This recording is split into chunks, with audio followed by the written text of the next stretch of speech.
se va a concentrar principalmente a lo que significa las estrategias didácticas y los aspectos que intervienen dentro de esas mismas estrategias didácticas. Y por otra parte, al finalizar ya en nuestra tercera sesión, vamos a tener una aproximación a lo que viene a ser justamente los modelos de enseñanza a distancia virtuales, viendo las diferentes características y sobre todo las diferentes modalidades que intervienen dentro de este proceso. Esos son tres temas que están conectados entre sí, pero cada uno tiene su propia autonomía. Después de cada sesión se les va a asignar un trabajo. No se trata de nada complicado en realidad. Vamos a hacerle una explicación básica de lo que tengan que hacer. Y normalmente para cada trabajo ustedes tienen plazo de presentarlo hasta el día, si no me equivoco, creo que es hasta las 12 de la noche del mismo día de la siguiente sesión. Vale decir que el trabajo que se les asigne hoy, ustedes tendrían plazo de subirlo a la plataforma hasta el próximo jueves a las 12 de la noche, si no me equivoco. ¿Sí? Pero en resumen, tienen más o menos una semana de plazo para poderlo cargar el trabajo. Y así lo mismo con los siguientes dos trabajos para que estén dentro del plazo. Siempre es recomendable que todos podamos cumplir con estos plazos a tiempo, a fin de que podamos presentar las notas para todos a la vez y que simplemente por esperar a uno o dos compañeros no se nos demore el proceso de entrega de notas para todos los demás. Obviamente cuando se entregan notas entenderán ustedes que debemos hacerlo para el grupo en su totalidad y no individualmente. Bien, esa simple introducción sobre lo que va a significar para nosotros este módulo. Y bueno, entonces creo que podemos empezar. Esta es la parte en que voy a volver a insistir con la cuestión técnica, como si se tratara de una sesión espiritista o metafísica. Si me escuchan, si me ven bien, si está todo en orden, cosa de que sepa que me están escuchando correctamente. No veo objeciones. Entonces voy a compartirles la pantalla y en el momento en que lo hagamos también me van a confirmar cualquiera de ustedes si es que pueden ver bien la pantalla. Gracias, Grover. Sí, me dice todo bien, Grover. Ok. Y alguno de ustedes también escribió algo. Sí, todo está bien, todo está en orden. Bien, entonces les comparto pantalla y les aviso cuando ya esté.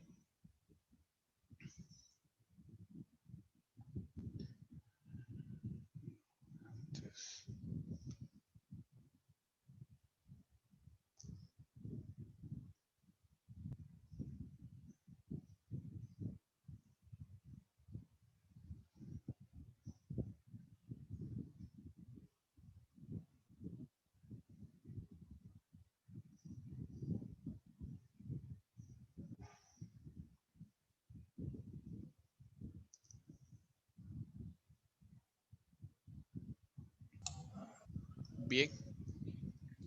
¿Me confirman, por favor, si pueden ver mi presentación? No, todavía no se ve, debe estar cargando. Ok. Ahora sí. Ahora sí, perfecto. Muy bien, entonces, ya lo sabemos, nuestro diplomado en educación superior basado en competencias va a tratar el módulo de estrategias y habilidades didácticas para la educación basada en competencias.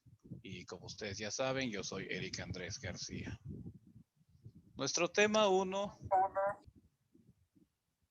a ver, no sé, perdón, si me pueden confirmar, tengo dos pantallas acá y en una de ellas tengo la pantalla completa que se supone es la que ustedes están viendo. ¿Me pueden decir qué ven en este momento? La carátula que dice Diploma de Educación Superior basado en competencia. Ok, no lo pasó. ¿Ahora? Módulos y estrategias. Ahora sí, estamos bien. Muy Ahora bien. está el tema 1. Perfecto. Y ese es nuestro tema. Gracias, Maureen. Ese es nuestro tema precisamente, reflexiones en torno a la didáctica como ciencia y rama pedagógica. Muy bien. Entonces, quisiera empezar haciendo una pregunta para cualquiera de ustedes que quisiera participar. Tenemos estos tres conceptos que muchas veces los utilizamos de manera indistinta: educación, pedagogía y didáctica. No sé si cualquiera de ustedes me podría decir qué diferencias encuentran entre educación, pedagogía, didáctica, o si se tratan en realidad de lo mismo o si hay muy pocas diferencias. Les cedo el micrófono a ustedes para que me den sus comentarios al respecto.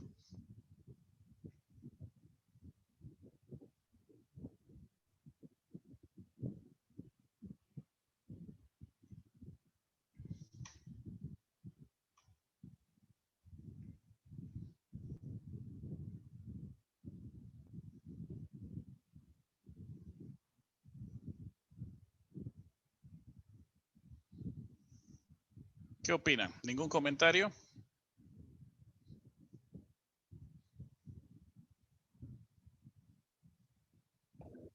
Considero que educación está relacionado más a lo que es el aprender. La pedagogía es en la forma de enseñar y la didáctica, las herramientas que se utilizan para enseñar. Ok, Ronald, muchas gracias. ¿Algún comentario adicional, algún otro aporte que quisieran hacer? Buenas noches, licenciado. Buenas noches, Janet, ¿verdad? Sí. Buenas También noches. se puede decir que la didáctica no solamente en el ámbito educativo se puede utilizar en todo campo laboral. Es ver la forma, utilizar técnicas, herramientas para poder hacerse entender tanto con las personas o como los estudiantes, la forma más fácil de poder llegar. Por eso es la didáctica, ¿no? En algunos casos se presenta, en caso de los estudiantes, como soy profesora, por ejemplo, tengo que ver estrategias con materiales concretos para poder llegar a mi estudiante y pueda entender, por decir, cuando tengo que enseñar sustantivos o matemáticas, algunos niños captan más con la parte didáctica, o sea, muestras de materiales concretos. Perfecto. Muchas gracias, Janet. ¿Algún comentario adicional?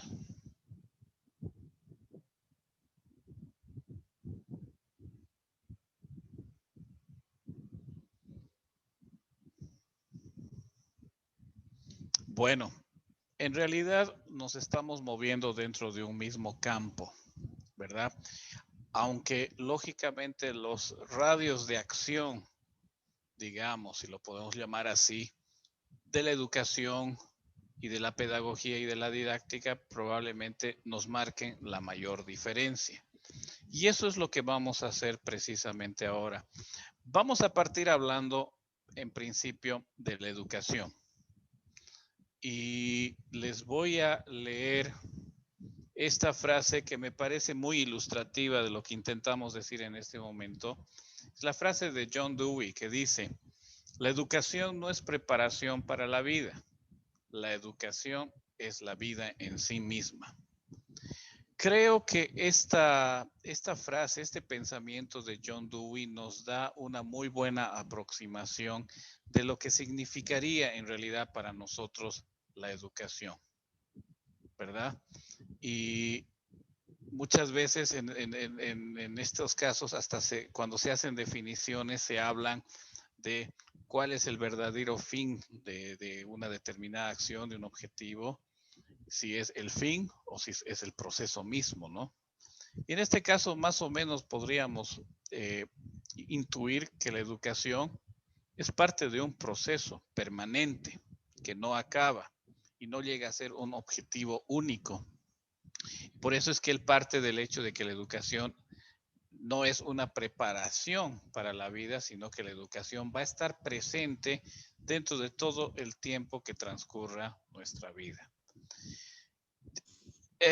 Profundizando un poco más, de acuerdo a esta otra definición que les voy a compartir, la educación consiste en preparación, formación, para inquirir, buscar con sabiduría e inteligencia, aumentar el saber, dar sagacidad al pensamiento, aprender de la experiencia, aprender de otros.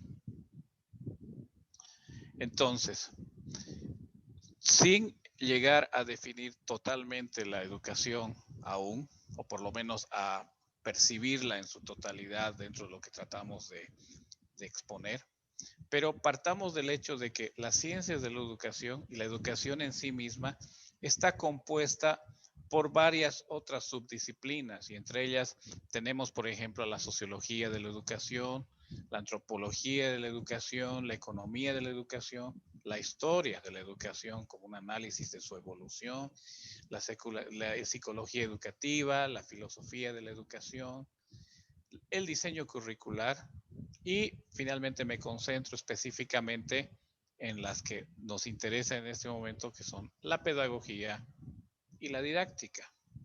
De lo que podemos inferir en realidad que tanto la pedagogía como la didáctica vienen a ser una parte de la educación vista en palabras mayúsculas y como un todo de este proceso. Entonces, si vemos que la educación contiene a la pedagogía y a la didáctica, sería bueno hacer una diferenciación entre lo que es educación y lo que es pedagogía en una primera instancia.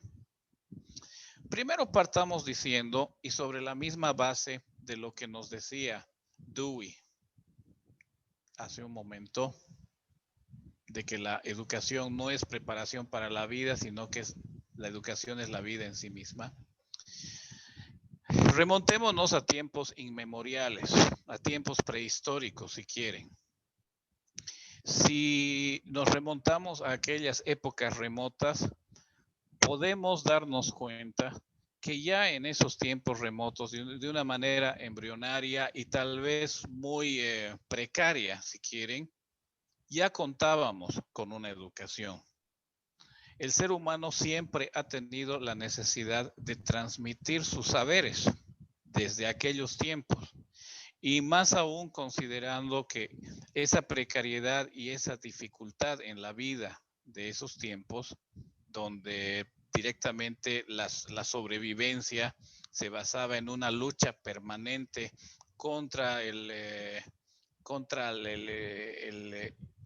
escenario circundante, las dificultades que se presentaban a lo largo de toda la vida, la falta de alimentación, las amenazas permanentes de depredadores y una serie de cosas más. Imagínense todo ese escenario. Pues entonces era muy importante empezar a transmitir los conocimientos básicos que permitan una supervivencia. Y en un principio seguramente la educación, desde esa visión más precaria, ha empezado a partir de una transmisión oral, ¿verdad?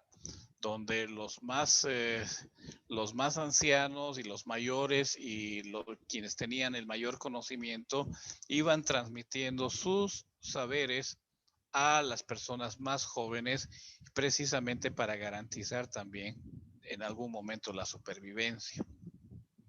Y es así que conforme fue pasando el tiempo, la educación siempre ha estado presente en nuestra vida y en la civilización. Y la educación en realidad ha venido de la mano con lo que viene a ser cultura. La cultura no debemos entenderla como muchas veces tendemos a minimizar, algunos, no todos, por supuesto, como actividades artísticas o vinculadas a cierta área del conocimiento vinculada a la pintura, a las letras, a las artes, a la música. No, seguramente ustedes saben bien que la cultura está relacionada con todo aquello que ha sido creado por el hombre, desde sus modos de organización social, sus modos de desarrollo, sus modos de interacción interna, como los conocimientos mismos que ha ido desarrollando a lo largo del tiempo. Entonces, podemos partir de ahí que la educación en realidad no ha iniciado su su paso de la mano con la civilización de una manera técnica, sistematizada, bien lograda, bien pensada, sino más bien como una necesidad de transmitir conocimientos y de poder lograr, digamos, una serie de cumplimiento de objetivos tal vez muy inmediatos. Los niños, las niñas que no tienen chuleta aquí pudieron hacer algo para que no se Galaxy, a uno le pido, por favor, que baje su micrófono. Gracias. Bien, entonces, les decía, ¿no? Que la educación ha surgido en realidad como una necesidad y como un proceso espontáneo. Espontáneo y no necesariamente organizado o planificado. Y es algo que aún lo mantenemos presente. Es decir, piensen ustedes, quienes son padres, quienes tienen niños, desde que los niños son bebés, son infantes, ustedes inconscientemente tal vez y de una manera muy espontánea tratan de irles transmitiendo una serie de conocimientos muy básicos, desde el hecho de poderles facilitar el cómo voltearse, digamos, de estar de espaldas a poder estar de frente. Y eso para que más adelante ellos tengan la capacidad psicomotriz de poder gatear.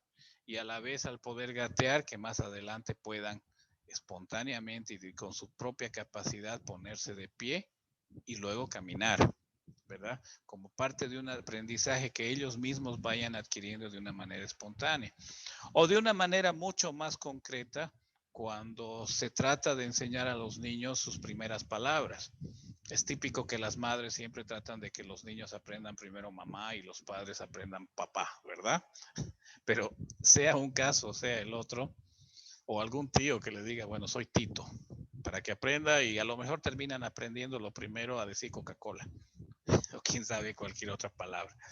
Pero bien, todos esos intentos de transmisión de conocimientos, si se quiere, ya son de alguna manera una intervención educativa, que por supuesto no es espontáneo, no es sistematizado, ni mucho menos, pero está concentrada a transmitir conocimiento, a transmitir saberes para que en un determinado momento ese pequeño ser vaya adquiriendo destrezas y habilidades y que le permitan ser con el tiempo más autosuficiente.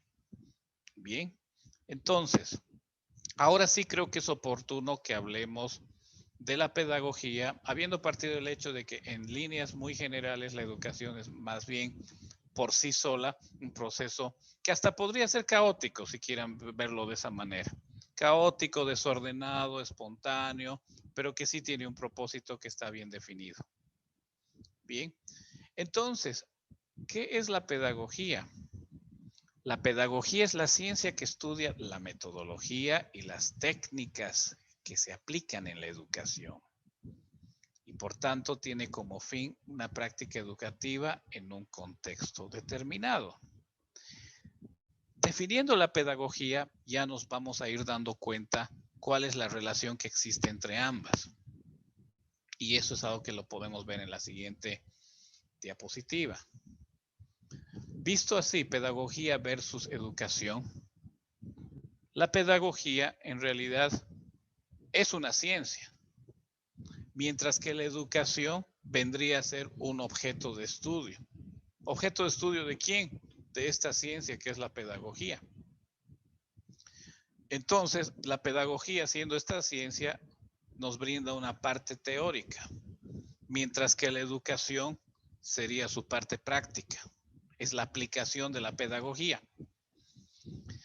La pedagogía, por su parte, es la disciplina que se ocupa del estudio. ¿Del estudio de qué? De la educación. Mientras que la educación es la acción concreta de transmitir y recibir conocimientos. Y habíamos dicho, dentro de esto voy a ser reiterativo, de que la educación vista por sí sola, sin tomar en cuenta la pedagogía, podríamos pensarla como o definirla como un proceso incluso espontáneo, desordenado y no sistematizado. Mientras que la pedagogía en realidad le otorga ese orden, le otorga esa sistematización, le otorga ese proceso. Entonces, la pedagogía, su existencia depende de la educación. Claro, es lógico, porque siendo la educación su objeto, si no existiera la educación, la pedagogía no tendría ningún propósito. ¿Sí? Mientras que la educación no depende de la pedagogía. La educación depende en realidad de la necesidad del hombre de aprender y transmitir conocimientos. Recuerden esa breve mención que hice de nuestros tiempos inmemoriales y de nuestros tatarabuelos, como tenían esa necesidad de transmitir conocimientos. Aquí estamos hablando de ello. La pedagogía, además, son los parámetros y las normas que delimitan el arte de educar únicamente en un plano físico. Mientras que la educación es un proceso de perfeccionamiento y embellecimiento del cuerpo y del alma. O sea, la educación, por más que no tuviera esa sistematización por sí sola y ese proceso muy bien estructurado, pero sin embargo la educación probablemente trasciende a todos los aspectos de interés del ser humano, no solamente a destrezas específicas o a conocimientos concretos, sino a un mejoramiento general y a una mejora en la calidad de vida, inclusive, de todos los seres humanos. La pedagogía entonces es siempre consciente y reflexiva, ¿ve? Mientras que la educación puede ser por una parte consciente, pero a la vez, como les decía, puede ser también un proceso inconsciente, llevado de una manera espontánea y libre. Bien, entonces, siguiendo con esta comparación entre lo que viene a ser la pedagogía y la educación, la pedagogía aporta teoría. La educación entra en práctica. La pedagogía se basa en una reflexión permanente. La educación es eminentemente acción. La pedagogía busca un modelo ideal de siempre ir mejorando la educación y logrando mejores modelos.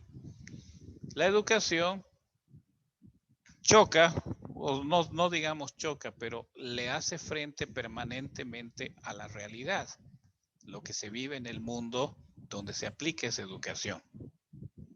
Entonces, la pedagogía finalmente está íntimamente ligada al pensamiento, mientras que la educación directamente a la experiencia.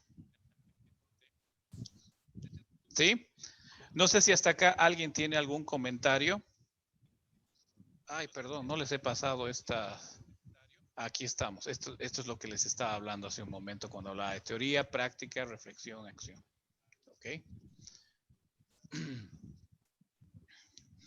Bien. Entonces, ya más o menos hemos definido cuál es la relación, primero cuáles son las diferencias entre pedagogía y educación y sobre todo cuál es la interrelación entre ambos conceptos. Ahora, en todo caso, siguiendo con este elemento, tenemos que sin la existencia de la educación no habría pedagogía. De algún modo ya lo llegamos a decir hace un momento. Pero sin la pedagogía, y esto sí no lo mencionamos, sin la pedagogía la educación no podría tener una significación científica. A veces se tiende a confundir los términos o no tener claros los límites entre uno y otro. Claro, es que lo que estamos diciendo acá es que en realidad para que exista la pedagogía, ya lo dijimos, necesitamos que exista educación.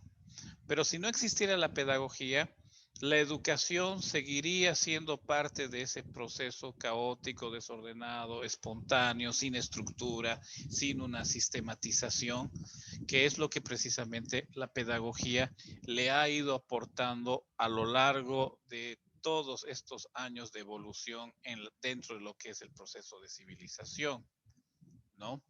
Ya vamos a ver más adelante muy brevemente cómo ha sido la evolución de la propia didáctica, aunque obviamente si nos dedicáramos a estudiar concretamente la historia nos tomaría probablemente más de un módulo si estudiamos solo la historia, pero sí vamos a hacer una aproximación de cómo ha sido esa evolución, sobre todo pensando en la didáctica. Entonces, ahora hablemos de la pedagogía y hablemos de la didáctica. Hemos dicho además, y lo voy a reiterar, que la pedagogía y la didáctica son parte, en realidad, de la educación en grandes letras, ¿no? Entonces, la pedagogía estudia lo necesario para saber el cómo, por qué y para qué todo lo que el cómo, por qué y para qué de todo lo que conlleva el proceso educativo. Mientras que la didáctica se enfoca concretamente a responder todo aquello que está relacionado con el proceso de enseñanza para que vaya a surgir el aprendizaje, que es lo que conocemos en realidad como el proceso de enseñanza-aprendizaje. Entonces, como una primera aproximación, el núcleo o el centro del estudio de la didáctica es en realidad el proceso enseñanza-aprendizaje. La pedagogía va más allá, ¿no? La pedagogía se ocupa de investigar diferentes cuestiones globales de la educación, mientras que la didáctica entra en el proceso de enseñanza-aprendizaje y a estudiar sus procesos prácticos, sobre todo con el propósito de enfocarse en una orientación al docente y su interacción con los estudiantes.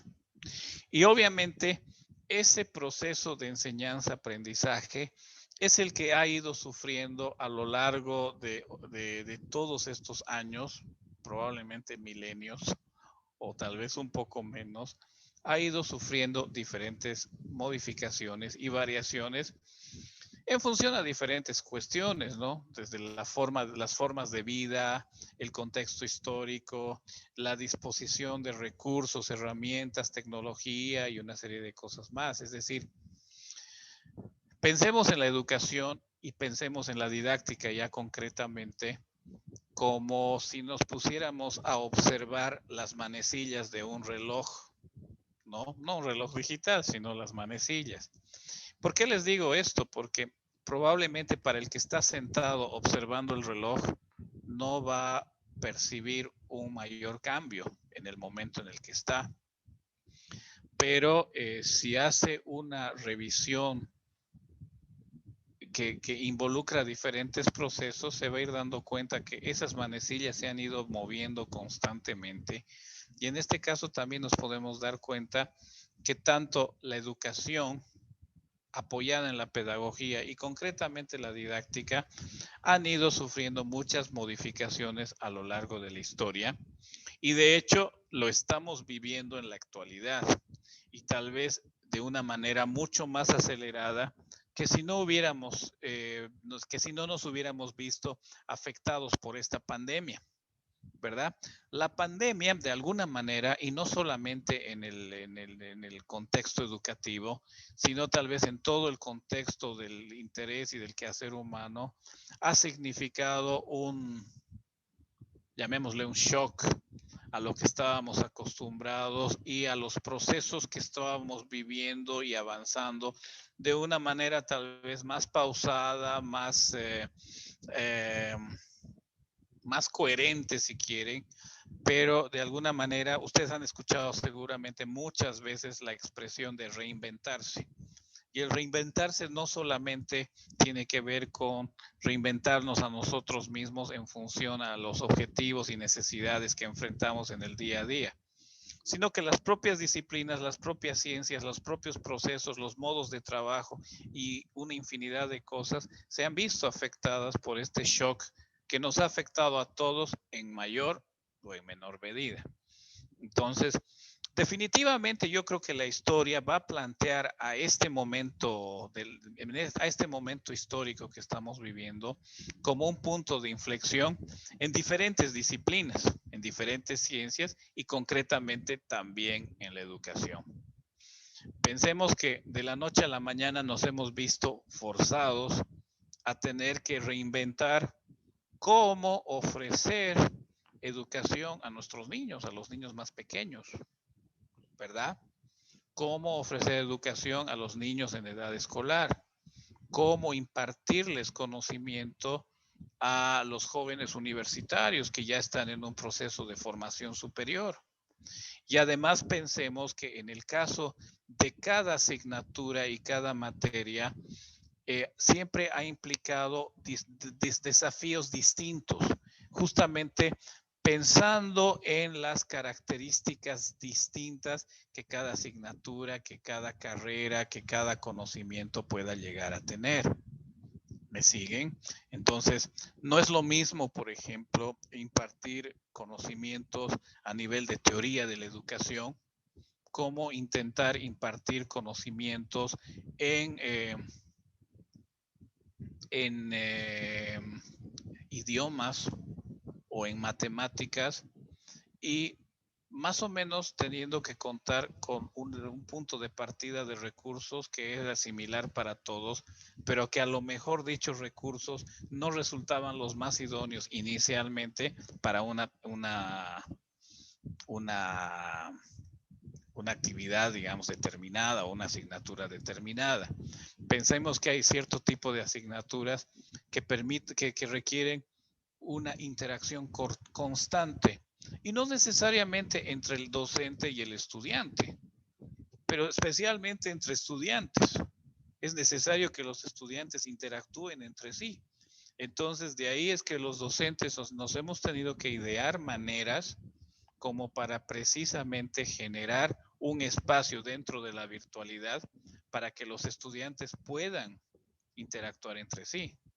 Estudiantes que en muchos casos ni siquiera se conocen en el aula porque se ven en este mosaico que yo los estoy viendo ahorita, y no han tenido la oportunidad de presentarse en un aula, de saludarse, decir, hola, ¿qué tal? Yo me llamo José, ¿cómo te llamas tú? Yo soy Juan, yo soy Margarita, ¿qué tal? ¿Qué haces? Incluso generar relaciones de amistad, y esas relaciones de amistad muchas veces facilitaban mucho el trabajo internamente en el aula. Tal vez el desafío mayor en el que nos encontramos ahora, en este momento, y me estoy un poco adelantando a nuestro tercer módulo, pero bueno, ya que inicié la idea, el desafío es tratar de romper con esa impersonalidad que en un principio se manifestó, que de alguna manera ya lo hemos ido logrando. Es decir, no sé si alguno de ustedes ha tomado algún taller, algún otro curso durante la propia pandemia, y dentro de la virtualidad.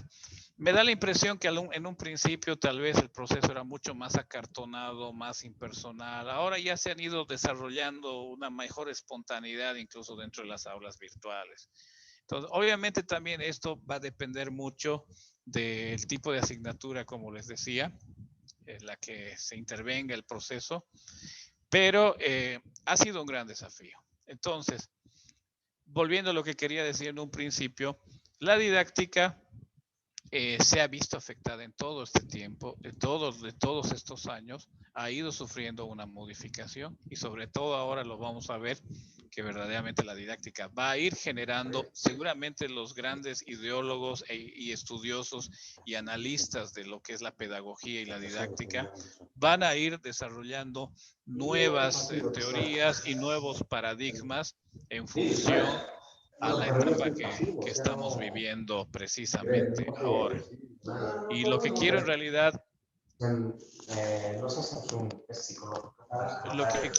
realidad, transmitirles es que todo este proceso no es estático. Es un proceso que constantemente va a ir siguiendo, ganando una distinta evolución. Nosotros, que yo tengo mis primos policías, militares. Juan Carlos, buenas noches. Le pido por favor que baje su micrófono.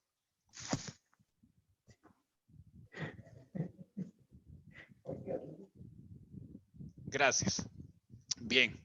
Entonces, si me llegaron a escuchar la última parte, les decía que en realidad la didáctica es parte de eso, ¿no? La didáctica va a ir viéndose afectada por este proceso de evolución que no es estático, sino es permanente.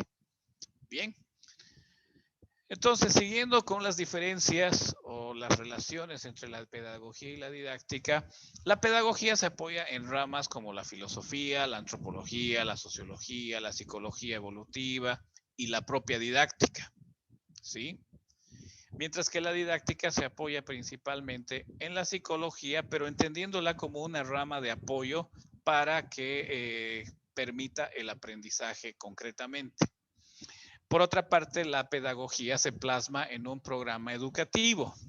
Se enfoca en lo social y se percibe de manera general, es decir, enfocada más que todo hacia el sistema educativo social de una manera más general, más integral. Mientras que la didáctica siempre tiene un campo de acción mucho más concreto, más definido, y se encarga precisamente de delimitar, y les decía yo, las estrategias que se deben emplear y los estándares, los mejores estándares que tendría que aplicar el docente en sus actividades.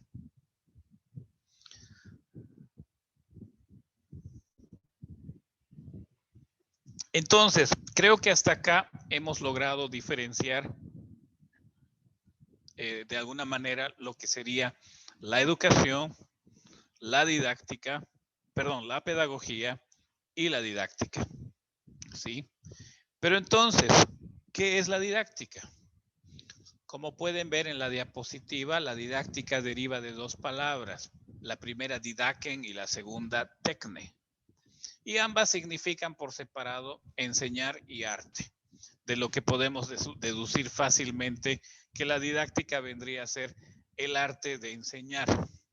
El arte de enseñar, y justamente esto guarda una relación, no se contradice con la definición más exacta que se hizo cuando hablábamos de que la didáctica se concentra en el proceso de enseñanza y aprendizaje.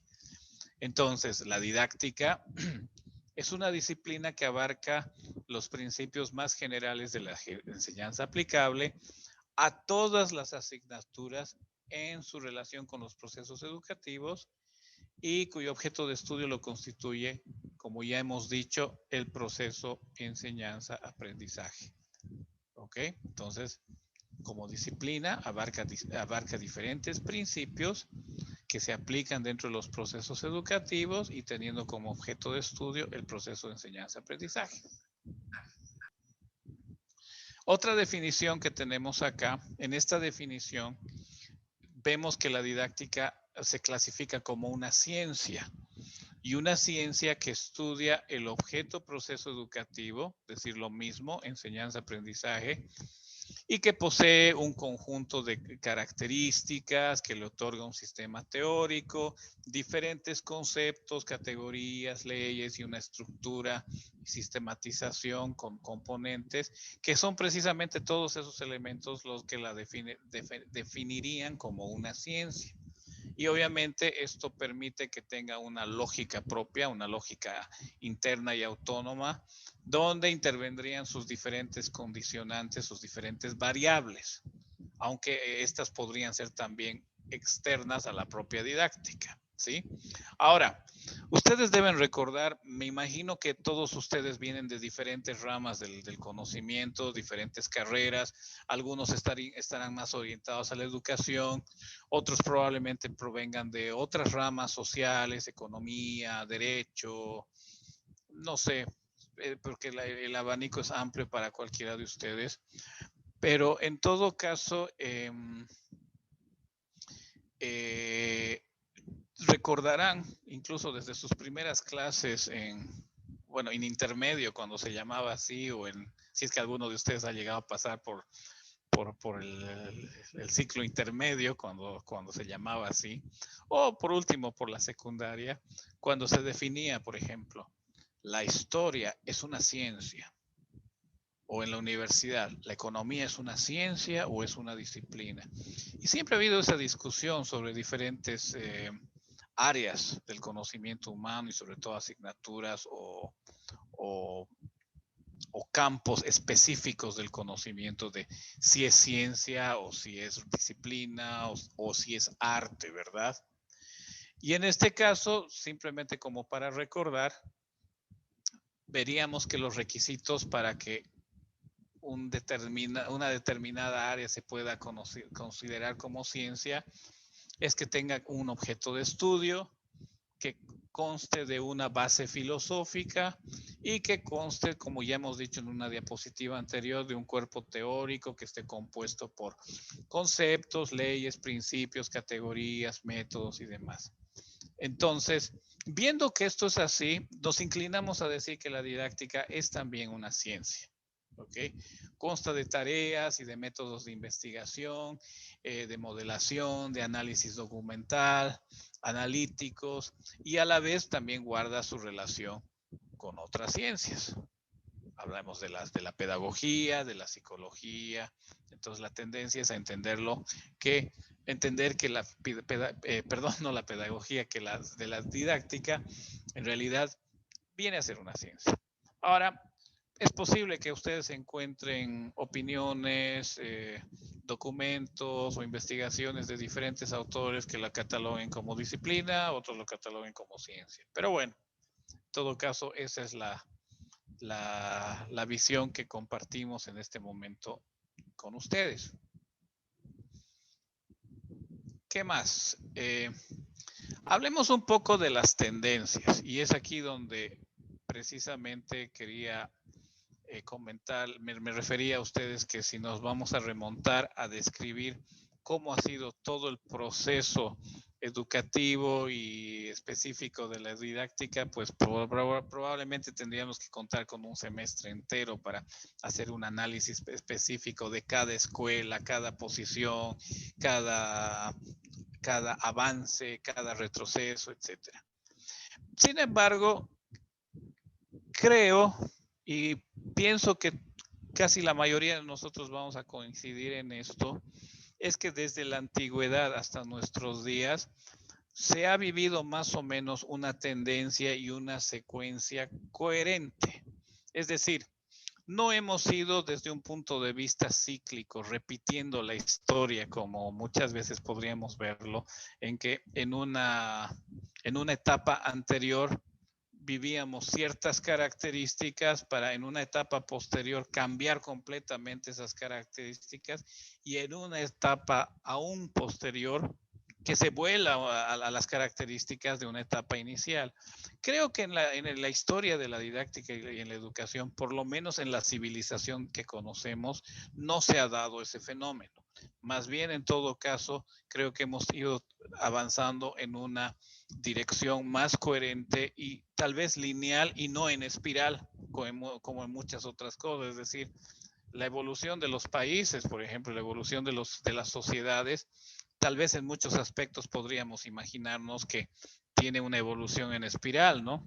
Vamos avanzando en la historia, sin embargo, muchas veces retrocedemos a características que se vivían en el pasado.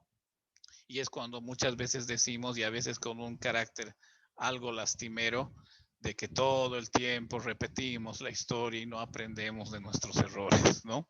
Tal vez en la historia de la humanidad tenemos muchos ejemplos de ello, pero no así en el tema de la educación, y por lo menos tengo la tendencia a creer que es así. Empecemos básicamente hablando de la antigüedad, es decir, a grandes rasgos, ¿qué es lo que ha pasado? Se sabe que desde China, la cultura china antigua, por supuesto, no la cultura china actual, fue quien introdujo el proceso de evaluación. Por su parte, la cultura india vinculó los procesos educativos con lo que significaba el ceremonial religioso. Y ahí sí tal vez podemos tener un carácter cíclico, pero en diferentes culturas, donde muchas veces la educación ha estado muy vinculado a lo que significa la propia evolución y el propio dogma religioso. Incluso lo hemos llegado a vivir a nivel de las culturas occidentales durante la Edad Media, mayormente. Eso lo vamos a mencionar en breve. Un salto en lo que significa el conocimiento y la educación misma precisamente representa Grecia, que está donde la educación y el conocimiento en general está muy basado en el humanismo, y Roma, que en muchos aspectos se consolidó como el heredero natural de muchos de los avances de la Grecia antigua, también adopta muchos de estos aspectos de la educación y claro, con la importancia y la relevancia que llegó a tener el Imperio Romano para el mundo conocido de aquella época, pues hubo probablemente un mayor avance dentro de lo que era el sistema de conocimientos de Grecia. Dentro de otras culturas, y aquí tenemos otro ejemplo de cómo la educación pudo estar vinculada a lo que era la religión, la cultura judía, por ejemplo, relacionaba la educación con el Talmud. Y donde quería llegar precisamente es a la Edad Media, donde viéndolo desde un punto de vista positivo, es decir, la iglesia también ejerció una importante influencia sobre lo que fue la educación. Siempre hablamos de que la Edad Media fue la etapa oscura, donde hubo un retroceso, donde la religión lo abarcaba todo y no se daba un impulso al conocimiento y a las ciencias. Pero esto, bueno, también tiene su aspecto relativo, porque finalmente también dentro del proceso de la Edad Media, que fue manejado mayormente por la Iglesia, fue la etapa donde se crearon, por ejemplo, muchas universidades. Y las universidades fueron un germen y un buen inicio para impartir conocimiento, ¿verdad? Y lógicamente quienes impartieron en una primera etapa este conocimiento fueron precisamente los miembros del clero, ¿verdad? Ahora, obviamente que si ya es otra discusión en cuanto a si el conocimiento estaba totalmente impregnado del dogma religioso o no, ese es otro tema. Pero de que de alguna manera también dentro de la Edad Media, contrario a lo que se cree, también hubo un impulso a la educación, lo hubo y fue un impulso grande. Muchas de las universidades más antiguas de Europa se fueron creando o vieron su germen precisamente dentro del periodo de la Edad Media. ¿Ok? Y dentro de este proceso precisamente de la Edad Media, el sistema educativo, la didáctica, si quieren llamarlo, se basa en lo que conocemos como el trivium y el quadrivium. Muchos de ustedes recordarán, es algo que en algún momento tal vez en colegio se lo ve.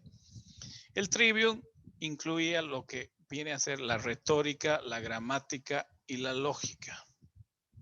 Y el quadrivium, la aritmética, la geometría, la astronomía y la música.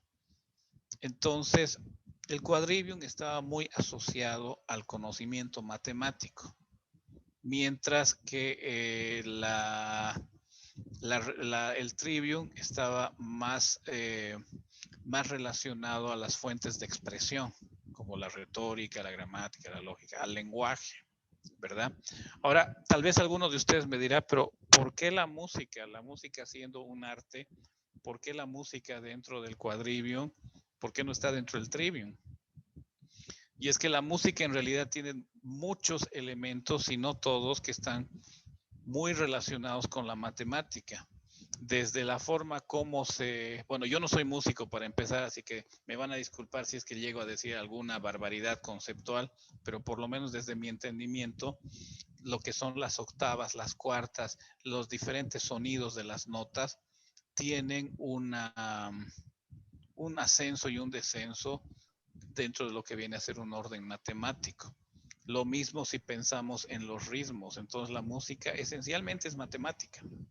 Y por ello es que dentro de este sistema que tenemos acá, el trivium y el quadrivium, la música estaba incluida dentro de lo que es el quadrivium.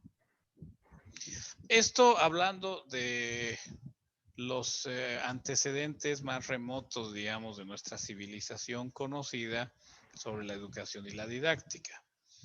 Un aspecto importante dentro del proceso histórico es la aparición de Juan Comenio, a quien se lo considera precisamente el padre de la didáctica, porque es el primer personaje que de alguna manera sienta las primeras bases como para que la didáctica pueda ser considerada como una ciencia autónoma, estructurando una serie de técnicas de enseñanza, aunque eso sí, y ya enfocándonos un poco más hacia lo que sería el enfoque tradicional que ven en su pantalla,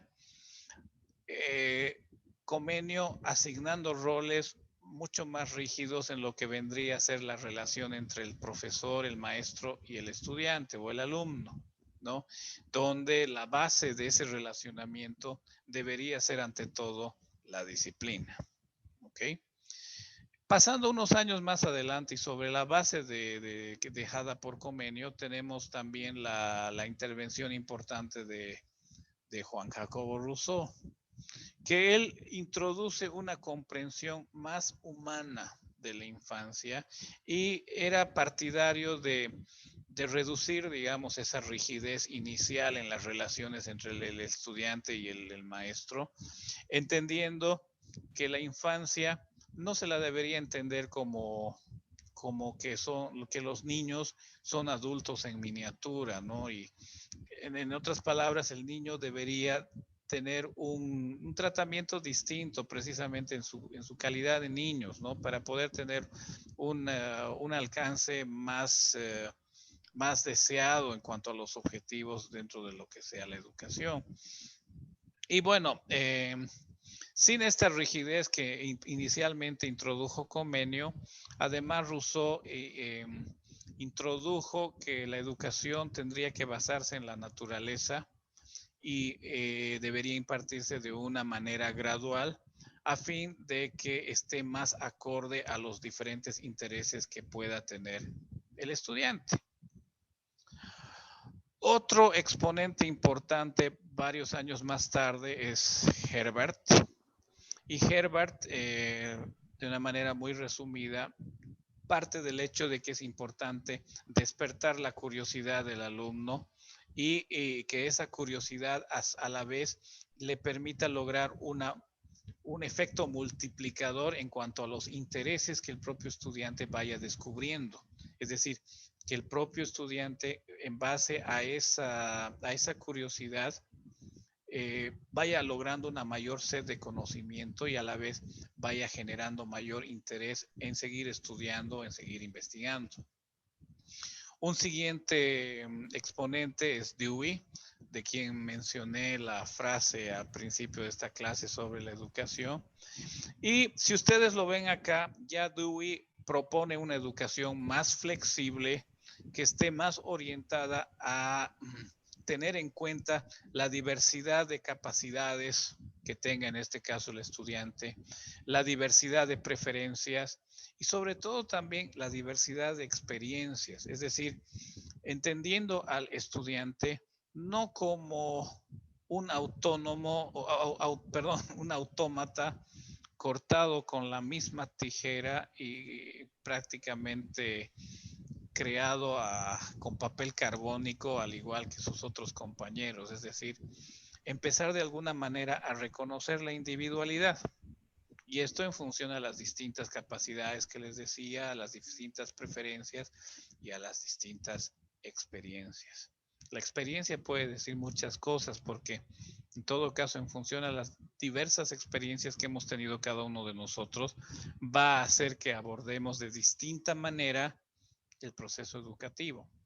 Es decir, todos nosotros quienes estamos en este momento en esta aula virtual, tenemos precisamente diferentes inclinaciones, diferentes preferencias, diferentes capacidades y a la vez diferentes experiencias. Diferentes experiencias no solamente profesionales y formativas, sino también experiencias de vida, que eso de alguna manera nos van a marcar también una variación en lo que vaya a ser el proceso.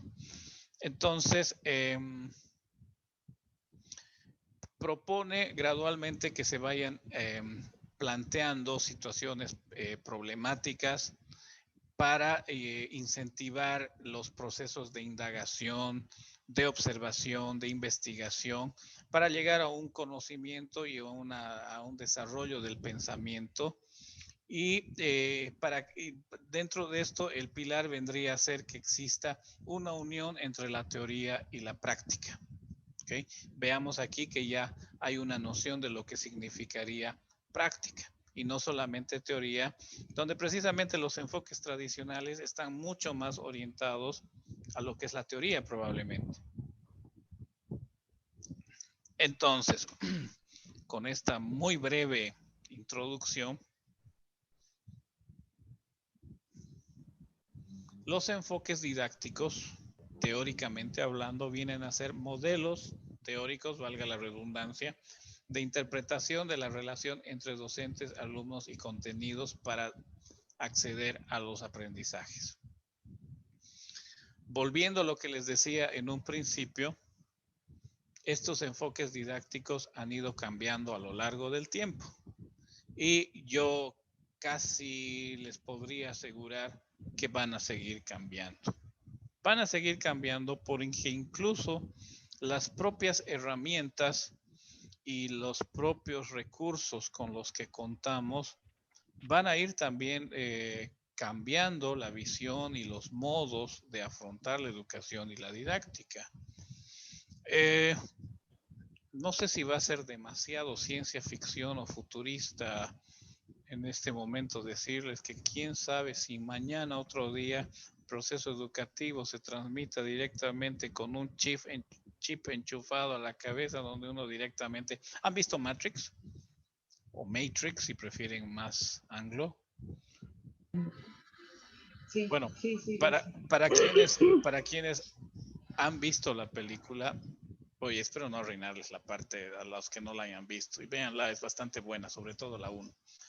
Pero recordarán que hay una parte en la que nuestro personaje, luego de haber pasado una serie de vicisitudes y aventuras, llega a un espacio en el que tiene la posibilidad de aprender una lección completa de artes marciales a través de una programación que le insertan directamente al cerebro. Y dentro de la película, esta persona adquiere pues todas las destrezas, o sea, físicamente es como si hubiera practicado por años estas destrezas y gracias a que esa psicomotricidad y esa serie de movimientos se le insertan en el cerebro, él directamente puede desarrollarlos a la perfección, como si fuera un gran maestro. Y fue cargado de un programa de menos de 5 minutos. Así como cargamos nuestras computadoras o nuestros celulares de diferentes aplicaciones, quién sabe si algún día podamos pensar en que nosotros podamos cargar aplicaciones en nuestra mente para adquirir una serie de destrezas, dominar idiomas, tener un perfeccionamiento psicomotriz, deportista y una serie de cosas. No lo sé. Verdaderamente estoy especulando y me fui a años luz de lo que estamos viendo en este momento. Pero lo que les quiero transmitir con esta tremenda especulación, porque no tiene ninguna base científica lo que acabo de decir, pero es que no sabemos lo que el futuro nos ofrezca. No sabemos lo que las herramientas y los recursos con los que contemos en los próximos años nos pueda lograr modificar lo que sea la didáctica y el proceso de enseñanza-aprendizaje. ¿Sí? De hecho, ya estamos andando un camino diferente ahora que estamos siguiendo un proceso de virtualidad, con otra serie de herramientas, con otra serie de interrelaciones que generamos entre docente y estudiantes y entre estudiantes entre sí, ¿verdad? Entonces, de hecho, yo no sé si vamos a llegar a esa programación como les decimos, pero de hecho sí vamos a tener una permanente evolución sobre lo que estamos haciendo. Y de hecho la didáctica ha sufrido muchos cambios desde las formas de enseñanza-aprendizaje que vivieron sus abuelos, a las que vivieron sus padres, a las que vivieron ustedes y a las que viven sus hijos y vivirán sus nietos. No fueron las mismas. Pensemos incluso cuando hablábamos de las rigideces dentro del enfoque tradicional, cómo inclusive el docente era prácticamente un dios dentro del aula, ¿verdad? Donde inclusive se aceptaban, y no solamente se aceptaban, sino que hasta se promovían los castigos corporales a los estudiantes. Eso es algo que hoy en día es totalmente inadmisible e incluso está penado por la ley, ¿verdad? Pero antes era lo común, era lo normal que el docente, el profesor venga con su palo y al que se esté portando mal le den la mano o en la parte de atrás o quién sabe qué. Y un tratamiento incluso muy rígido de casi incluso si es que vale la expresión como si se tratara de un cuartel, ¿no? En la relación entre el docente y los estudiantes. Y eso ha ido cambiando. Eso ha ido cambiando y ahora tenemos una interrelación muy distinta. Y vamos a hacer precisamente una aproximación a lo que han sido algunos de los enfoques y su variación de una manera más general. Pero vemos, por ejemplo, el enfoque tradicional al que me refería yo, ya desde un punto de vista educativo y no tanto de interrelación. El enfoque tradicional se basaba en que el estudiante era más que todo un personaje pasivo, ¿no? Pasivo en el sentido de que simplemente era el depositario de todos los conocimientos que el profesor tenía que impartirle y tenía que lograr que entren en su cabeza. Entonces, como enfoque tradicional, en realidad,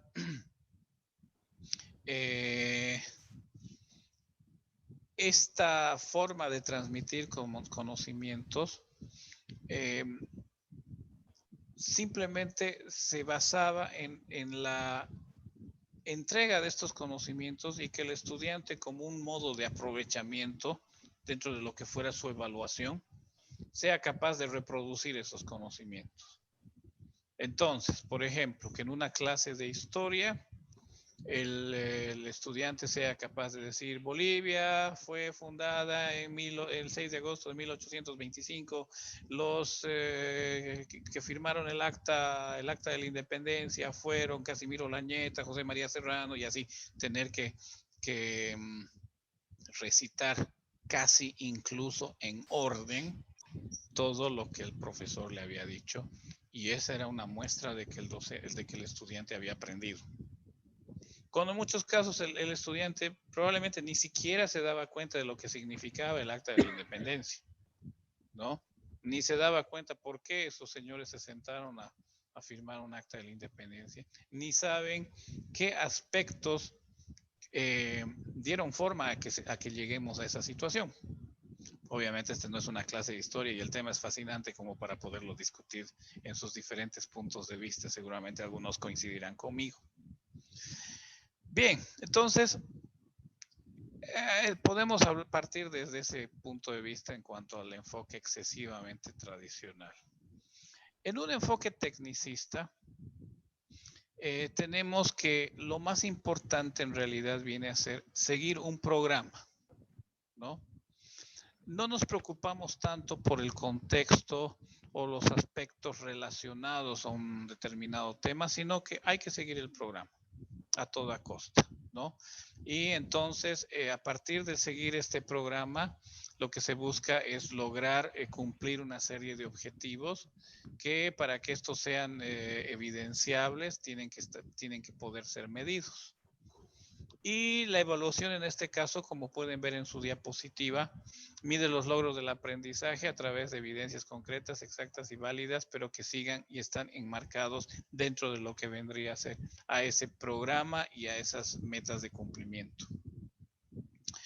Por otro lado, tenemos el enfoque crítico, donde aquí ya podemos ver un cambio sustancial en los modos o en la visión del proceso de enseñanza-aprendizaje, donde ya se espera que el estudiante vaya logrando una autonomía, ¿verdad?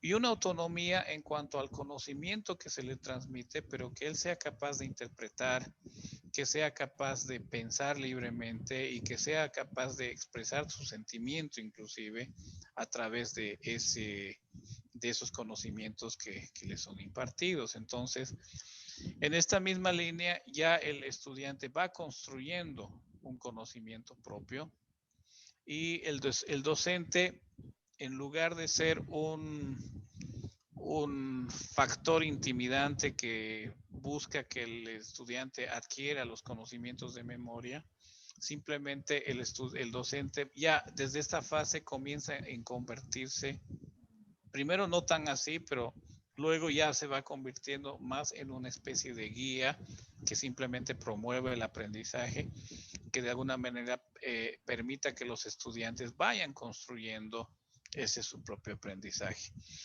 Y es que justamente viendo estos enfoques didácticos y su evolución es que les decía en un principio que al parecer sí hemos tenido una evolución coherente y lineal y una tendencia que más o menos nos ha ido trayendo hacia donde estamos ahora, muy al margen del shock que estamos viviendo por efectos de la pandemia, ¿verdad? Entonces, ya dentro de los enfoques más recientes, o por lo menos las tendencias presentes en la actualidad, vemos que cada vez el estudiante asume un rol más protagónico en el aprendizaje. Es decir, el estudiante se va convirtiendo en el eje del aprendizaje, desplazando de alguna manera al docente. Gradualmente, si se dan cuenta, lo que estamos viendo acá dentro de todo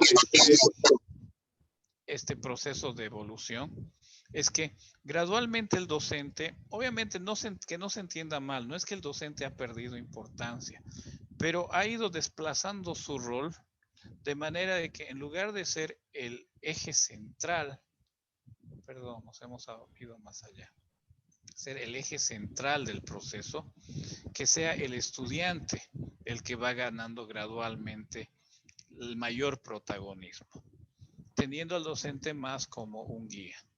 Y obviamente dentro de nuestros enfoques más contemporáneos, se asume también la importancia del contexto social y de la utilidad de la educación como para otorgarle también un rol social. Es decir, lo que se estudia que tenga un papel, que tenga una utilidad, que tenga un objetivo. Y concretamente para el estudiante, ¿verdad? Que el estudiante pueda sacar un provecho en un mundo que cada vez es más complejo, cada vez es más competitivo, cada vez es más exigente. ¿Sí? Bien, ahora, a manera de lograr un breve descanso a mi garganta, voy a compartir con ustedes este video para que lo observen y luego podemos ir comentando algunas cosas. Bien, voy a dejarles de compartir esta pantalla para compartir el video. Así que por favor, antes de ponerlo en marcha, me van a confirmar si escuchan el sonido. A ver, vamos a ver. Denme unos segundos porque tengo que preparar todo desde cero.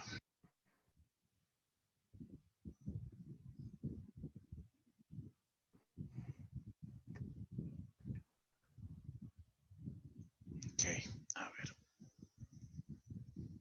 Ahora.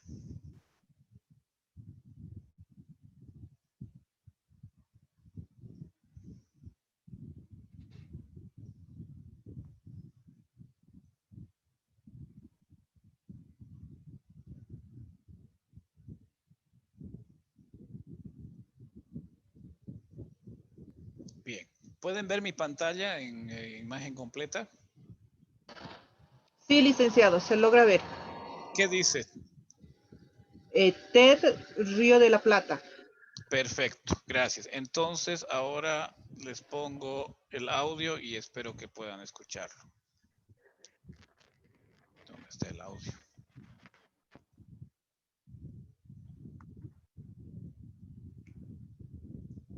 Ahora sí.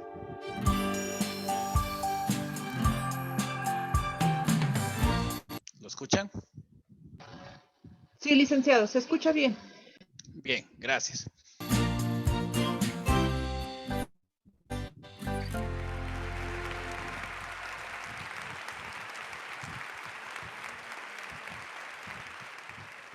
Era 1993.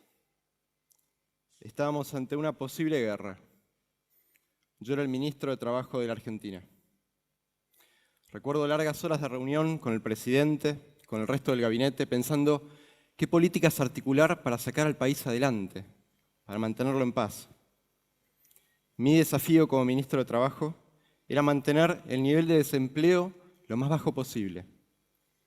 Me reuní con sindicatos, me reuní con empresas. Fue muy duro. Fue muy difícil, pero lo logramos. Esta es una foto de mi paso por el gobierno. Acá está tu ministro de Trabajo.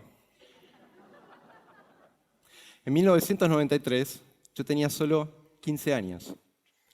Y esta experiencia se la debo a Hernán, mi profesor de educación cívica de tercer año del secundario. Hernán tuvo un efecto transformador en mí. Cuando él daba clases, yo sentía que me hablaba a mí solo. Y estoy seguro que todos sentíamos lo mismo.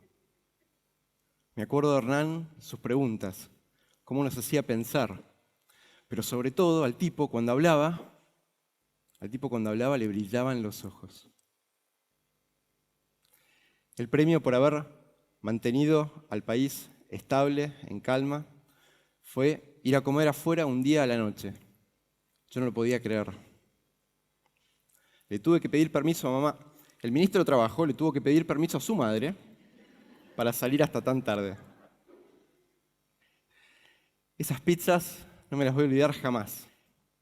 Hablamos del colegio, hablamos de las materias, pero también hablamos de los desafíos que teníamos por delante y cómo abrazarlos. Fue la primera vez que alguien me habló del trabajo, de la facultad. Algo que hasta ese momento no estaba en mí, de pronto apareció y sentí muchas ganas de vivirlo. Estoy seguro que todos tuvimos un profesor que nos dejó una marca, que siendo igual a otros, no lo fue. Cierren los ojos, un segundo. Acuérdense de ese profesor, de esa profesora. ¿Cómo se llamaba? ¿Qué te decía? ¿Cómo te hizo sentir? Ábranlos. Por haber tenido a Hernán como profesor, fue creciendo en mí la necesidad de hacerme cargo de la realidad que veía mientras crecía. Y me di cuenta de que uno no merece las oportunidades, que uno no merece las enormes oportunidades que tenemos en la vida si no es capaz de luchar para que otros también las tengan. Yo a eso le llamo educación. Y entonces con esa convicción, con esas ganas, hace 6 años, con un grupo de amigos, desarrollamos Enseñar por Argentina. Es un movimiento donde jóvenes profesionales enseñan por 2 años en las escuelas con más necesidades. Ellos son abogados, ingenieros, economistas, este año hasta un licenciado en biotecnología, a quienes elegimos por sus excelentes notas en la universidad, por su desempeño académico, pero también y sobre todo por su capacidad para motivar, para liderar. Queremos sumar mucho talento y pasión a la educación. En estos años que llevo caminando la educación, me di cuenta de que hay algunas características comunes que hacen a estas personas especiales, como Hernán, como a los profesores en los que pensamos recién. Pero ¿cuáles son? ¿Qué los distingue verdaderamente?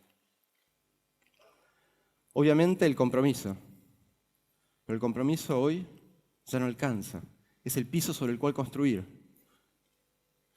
Los distingue su sentido de posibilidad, donde todos los chicos pueden aprender, es incuestionable. Y los distingue su sentido de urgencia, donde cada minuto cuenta, también es incuestionable. Vero enseña en una escuela en San Fernando, en el último año. Tiene una alumna que se llama Alicia. Alicia es no vidente. A pesar de tener una maestra integradora que la acompaña y la ayuda, no logra seguir el ritmo del resto de sus compañeros. Pero hace un enorme esfuerzo para planificar y adaptar sus clases. Pero se da cuenta que no sabe si Alicia aprende o no. Entre otras cosas, el proceso de corrección tarda mucho en volver a ella.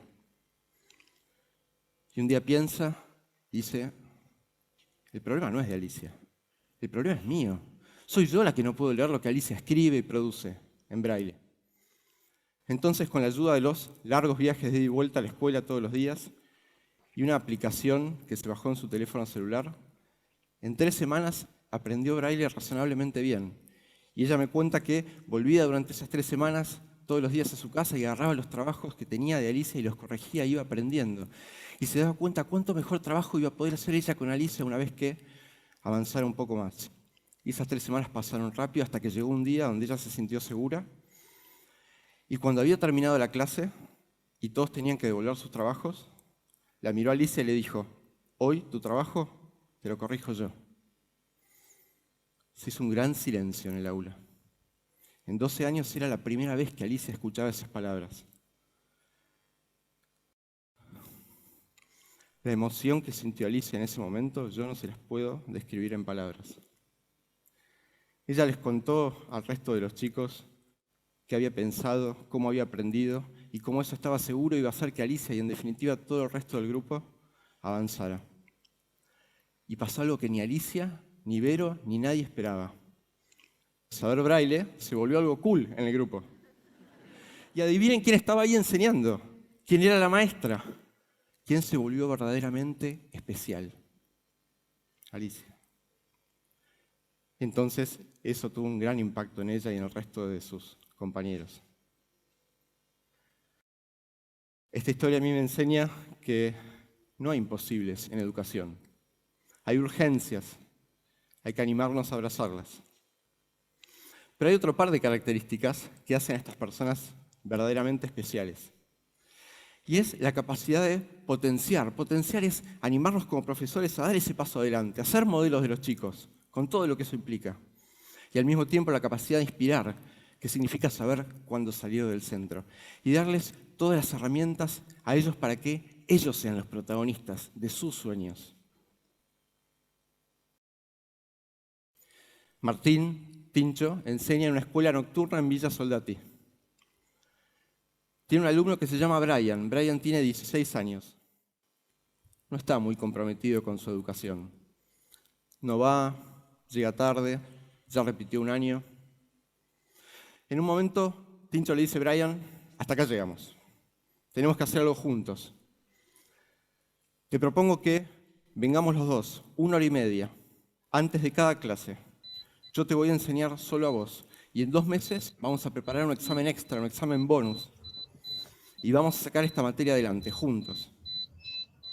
Brian no entendió mucho de lo que estaban hablando, pero como confiaba en su profesor, le dijo que sí. Y trabajaron muy duro durante esos 2 meses. Muy duro. Y llegó el día del examen. Y Brian no apareció. Y la clase siguiente, Brian tampoco apareció. Solo la tercera clase, un viernes, Brian entra al aula sin decir nada, se acerca a Tincho y le dice: profe, estuve preso. Vos sabés, profe, que yo a veces salgo de gira. Salir de gira es salir a robar. Salimos con mi primo y mi amigo y teníamos apuntada una farmacia y nos agarraron, profe, y nos recagaron a palos. Y estuve preso hasta el miércoles y por eso no pude venir. Entonces, Tincho lo primero que le dijo es: está muy mal lo que estás haciendo. ¿Por qué? Sustento, profe, unos mangos para llevar a casa. Tincho le dijo: estoy muy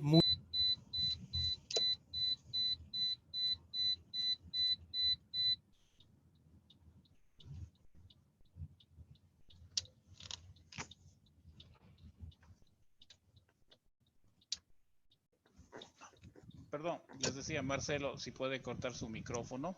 Creo que está interfiriendo. Creo que llega a rebotar el sonido. Volvemos. muy desilusionado. Todo lo que pusimos acá. Pero estoy dispuesto a darte otra oportunidad. Si vos estás dispuesto a darte otra oportunidad. Y no estaban hablando del examen. Y prepararon 2 semanas más ese examen, le dieron duro de vuelta. Y el día del examen, Brian llegó más temprano que nadie y entró al aula. Y Tincho me cuenta que se dio cuenta que hay algo que no estaba bien, porque Brian entró como pálido, como temblando. Y sin poderle decir nada, lo abrazó. Y casi llorando, le dijo 3 palabras. Profe, gracias, gracias, gracias. Porque yo estoy acá, pero el viernes pasado fue mi cumpleaños. Y mi primo y mi amigo me vinieron a buscar. Porque teníamos que volver. En los códigos del barrio, cuando salís a robar y no robás, tenés que volver. Y como era mi cumpleaños, lo que sacamos, me lo quedaba todo yo. Y yo me acordé de usted, profe. Me acordé del costo-beneficio. Me acordé que usted me dijo que había que agarrar una hoja, trazarla al medio y poner de un lado lo que yo sacaba cada vez que salía de gira, que eran 2.000 pesos. Y por otro lado, tenía que poner cuánto valía mi vieja. Tenía que poner cuánto valía 25, 30 años trabajando, porque, profe, yo tengo amigos míos que trabajan, que ya tienen 16, 17 años y ganan 6.000, 7.000 pesos. Y, profe, me acordé que usted me dijo que pregunte cuánto vale mi vida. Y me acuerdo de ese ejercicio que hicimos y yo anoté ese número. Entonces volví a usted y les dije que no, que me quedaba piola con mi vieja festejando el cumpleaños. Y los chicos salieron. Y a mi amigo lo mataron, profe. Y mi primo está ahí luchando por su vida y yo estoy acá. Y lo único que quiero es dar ese examen y que me vaya bien. Y quiero pasar el año y quiero tener la vida que usted me dijo que yo podía tener. Una vida feliz, una vida que yo me merezco. Esta historia a mí me dice que no una charla, pero sí una persona te pueden cambiar la vida, te pueden dejar una marca. Y admiro la capacidad de Tincho para haber potenciado e inspirado la historia de Brian. Y no puedo esperar a ver a Brian en 5, en 10, en 20 años y ver en la persona en la que se convirtió. Cuando estas características se dan, estos casos se multiplican. Enseñar por Argentina puede ser un canal para que muchos chicos como Brian, como Alicia, se encuentren con profesores que le dejen una marca grosa en la vida. Y puede ser un lugar donde profesores, profesoras con mucha experiencia, con mucho olor a aula, con mucho conocimiento de los chicos, inspiren y a la vez se vean inspirados por los más jóvenes. Pero sobre todo puede ser un lugar donde creemos liderazgos que trabajen en red y que a partir de estas experiencias se comprometan de por vida con las injusticias que hoy afectan a los chicos que más nos necesitan. Hace un tiempo, Fernando, un director de una escuela en el Bajo Bulón donde trabajamos, me dijo: Oscar, ¿sabés qué es lo que más me impresiona de Teli? Teli es una profe de enseñar por Argentina. Yo pensé que me iba a decir cómo Teli planificaba las clases, que lo hacía muy bien, cómo llevaba actividades innovadoras al aula, cómo conocía a cada uno de los chicos con los que compartía todos los días. Pero no, me dijo algo que yo no esperaba, o tal vez sí. Me dijo: lo que más me impresiona de Teli es que cuando ella da clases, le brillan los ojos. Inmediatamente me acordé de Hernán, mi profesor de educación cívica del colegio, y me di cuenta que la educación, esa educación, transforma. Gracias.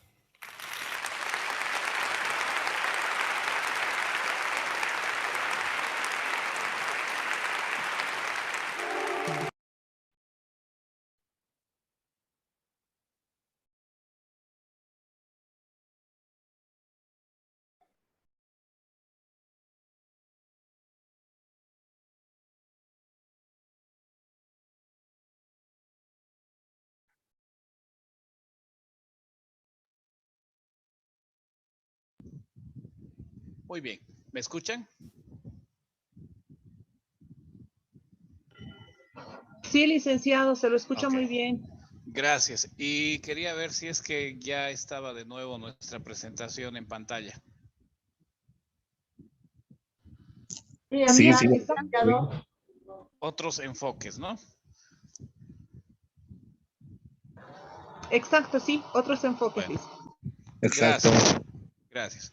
Bueno, antes de continuar brevemente, quisiera ver si tienen algún comentario o alguna experiencia vinculada con el video que acabamos de ver. ¿Qué piensan del video? ¿Les gustó? ¿Les aburrió? ¿Les pareció ni fu ni fa? ¿Qué opinan?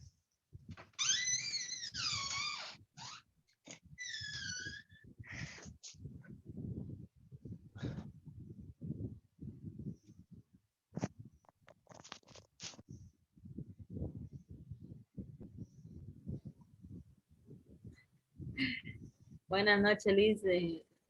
Sí, buenas noches. ¿Con quién tengo el gusto? El video fue muy interesante, pero muy cansador. Sí. Estuvo interesante, sí, el método, cómo le enseñó el maestro, y todo lo que le explicaba, cómo aprendió la alumna cieguita que era. Daisy, ¿verdad?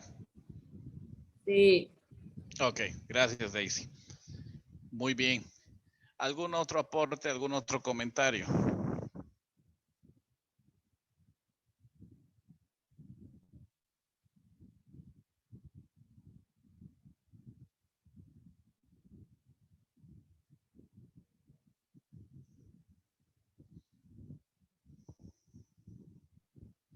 Bueno, creo que estamos un poco tímidos esta noche, pero no importa. Sí, como nos decía Daisy, evidentemente el video era un poquito largo y como que se explayó, pero es parte de una conferencia que presentaba este profesor experto. Y lo que sí para nuestra clase es interesante porque nos permite ilustrar un poco lo que estábamos viendo hace un momento en cuanto a lo que ha significado el proceso evolutivo histórico de las diferentes tendencias didácticas. Y esto precisamente porque estamos hablando de tomando como eje la óptica de un docente. ¿Cómo ve el docente este proceso?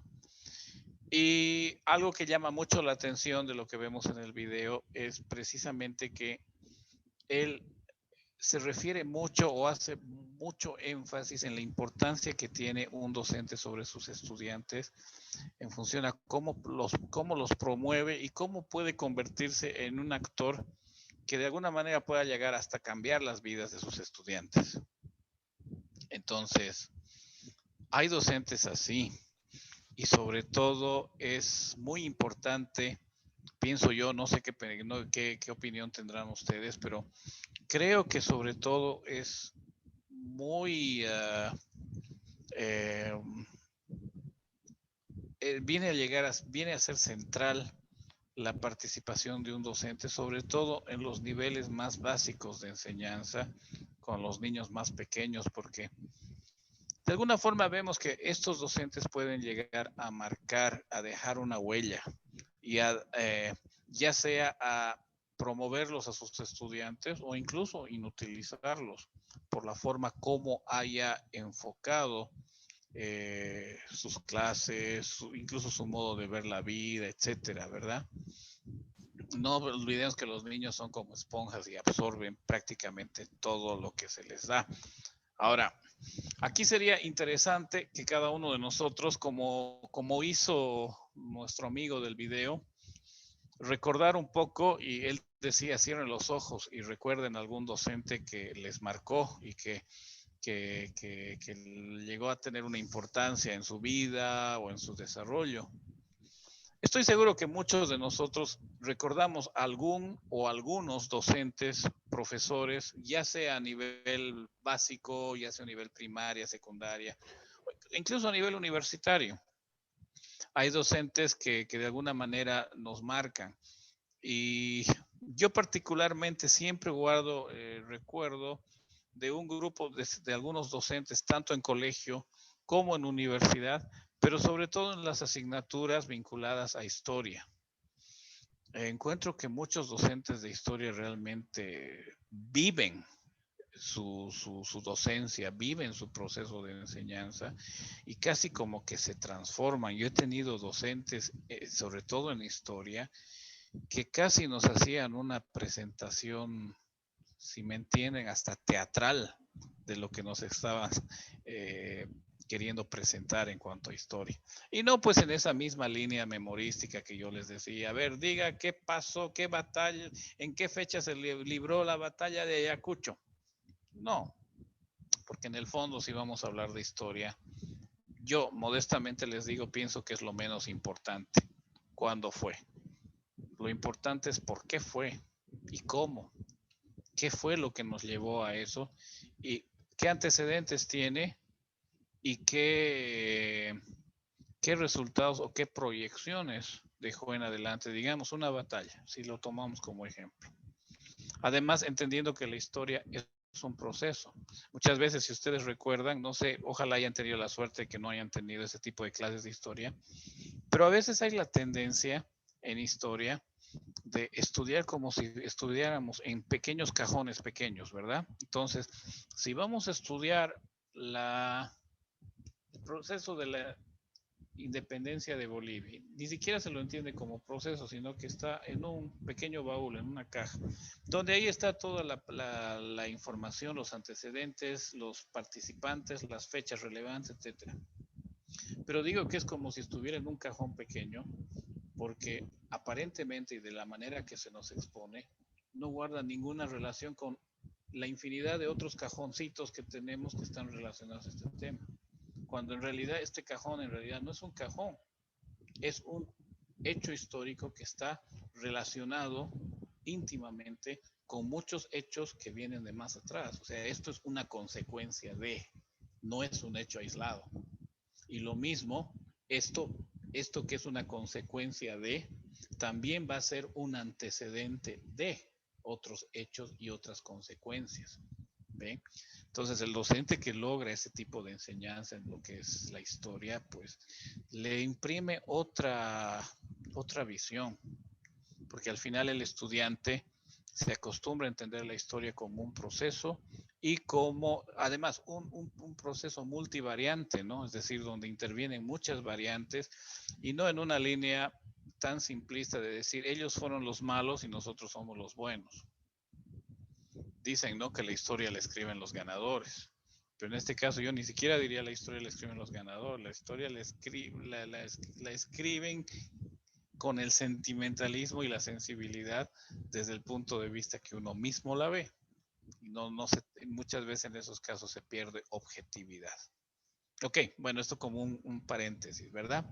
Entonces, los docentes tienen ese papel fundamental de poder llegar a ser un factor de cambio, de transformación para muchos de sus estudiantes. Puede llegar a ser verdaderamente un motivador para que los estudiantes puedan alcanzar un potencial infinito. Y si eso hace no solamente un docente, sino varios en su entorno, verdaderamente podríamos tener resultados y efectos multiplicadores muy interesantes, especialmente si trabajamos desde los niveles más bajos, pero también en cada nivel, ¿verdad? Bien, continuando, ya volviendo a nuestra parte más teórica, tenemos estos 4 componentes que intervienen esencialmente en lo que es el acto didáctico. Y bueno, no tenemos mucho donde perdernos, ni es un gran descubrimiento que uno de estos actores obviamente va a ser el docente. El otro actor primordial es el estudiante. Otro de los elementos importantes es la currícula, o lo que entenderíamos como el contenido de lo que va a intervenir dentro de ese acto didáctico. Y sobre todo dentro de lo que vendría a ser las nuevas tendencias didácticas, el contexto social también es muy importante y marcaría mucho el desarrollo y la interrelación entre estos otros 3 componentes. ¿Cuáles son los elementos de la didáctica? Ya entrando a escudriñar cada una de sus partes. En la didáctica partimos de objetivos. Es decir, tenemos que plantearnos un objetivo justamente dentro de lo que sea este proceso de enseñanza-aprendizaje, porque el objetivo nos va a marcar a dónde queremos llegar. Y si, partiendo de la base del objetivo, nos planteamos luego una serie de contenidos que nos ayuden a alcanzar esos objetivos. Y a la vez nos planteamos una serie de estrategias que a la vez están compuestas por técnicas y a la vez están compuestas por actividades por separado, que eso lo vamos a ver en nuestra próxima clase en más detalle, que nos van a ayudar a desarrollar estos contenidos para que a la vez podamos lograr estos objetivos.